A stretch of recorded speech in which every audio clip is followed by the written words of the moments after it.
भारत की दूसरी परमाणु ऊर्जा से चालित बैलिस्टिक मिसाइल पनडुब्बी आईएनएस अरिहंत को आज कमीशन किया जा रहा है। आईएनएस अरिहंत आईएनएस अरिहंत श्रेणी की परमाणु पनडुब्बी है। इस परमाणु पनडुब्बी को रक्षा मंत्री राजनाथ सिंह विशाखापत्तनम में कमीशन करेंगे।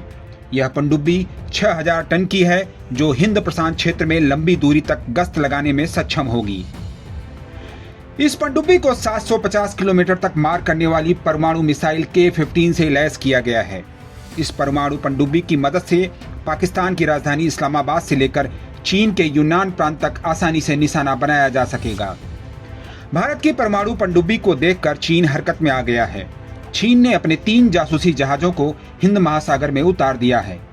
ये महाशक्तिशाली चीनी जासूसी जहाज बंगाल की खाड़ी में उस इलाके में घूम रहे हैं जहां से विशाखापत्तनम पर आसानी से नजर रखी जा सकेगी। चीन का पहला जासूसी जहाज शियांग यांग होंग 03 इस समय विशाखापत्तनम और अंडमान निकोबार द्वीप समूह के बीच में मौजूद है। यह लगातार गश्त लगा रहा है और निगरानी कर रहा है। चीन का दूसरा जासूसी जहाज हे यांग यू 718 मलक्का स्ट्रेट के रास्ते हिंद महासागर में दाखिल हुआ है। यह अंडमान निकोबार के दूसरी ओर मौजूद है।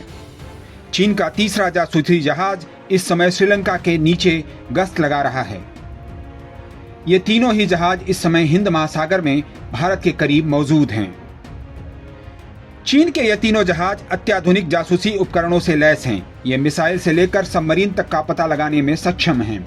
इससे पहले इसी श्रेणी का जहाज श्रीलंका पहुंचा था तो भारत ने इसका कड़ा विरोध किया था।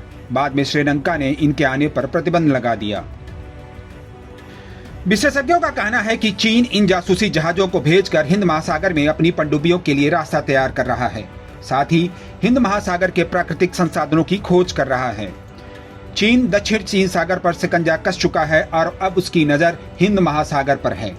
चीन म्यांमार में एक बंदरगाह के रास्ते सीधे हिंद महासागर में उतरने की तैयारी कर चुका है। यही नहीं, सिंगापुर और थाईलैंड जैसे देशों के साथ चीन म्यांमार के रास्ते व्यापार करने पर जोर दे रहा है। म्यांमार में चीन रेलवे दौड़ाने पर काम कर रहा है। चीन मालदीव में भी अपनी पकड़ को मजबूत कर चुका है, जिससे उसका इस महत्वपूर्ण व्यापारिक मार्ग पर काफी प्रभाव पड़ गया है। चीन का बहुत ज्यादा व्यापार हिंद महासागर के रास्ते होता है। उसे डर सताता रहता है कि भारत और अमेरिका मलक्का स्ट्रेट में उसकी घेरेबंदी कर सकते हैं। यही वजह है कि चीन पाकिस्तान के ग्वादर में एक पोर्ट बना रहा है, जहां से वह सीधे पश्चिम एशिया और यूरोप से जुड़ जाएगा। मलक्का स्ट्रेट चीन की दुखती रग है। भारत की इस नई पनडुब्बी आईएनएस अरिहंत में कई नई तकनीकों को शामिल किया गया है। इसमें ज्यादा K-15 मिसाइल को तैनात किया जा सकेगा। इस पनडुब्बी में आगे चलकर 3000 किलोमीटर तक मार करने वाली K-4 बैलिस्टिक मिसाइल को तैनात किया जा सकेगा। इस परमाणु पनडुब्बी के शामिल होने से भारत को सबसे बड़ा फायदा यह होगा कि वह दुश्मन के परमाणु हमला करने की सूरत में भारत का जवाबी परमाणु हमला बहुत ही भीषण होगा।